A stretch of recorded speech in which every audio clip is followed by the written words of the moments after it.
ल अरू यता पनि बाँकी रहेछ ल फेरि गोपी लिएर आउँछ है बिस्तारै बिस्तारै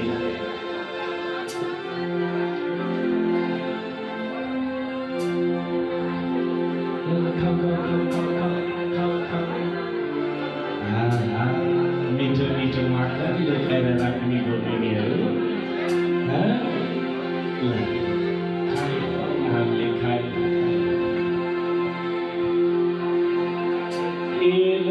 गोपिनीहरू आए भागो मागो मागो मागो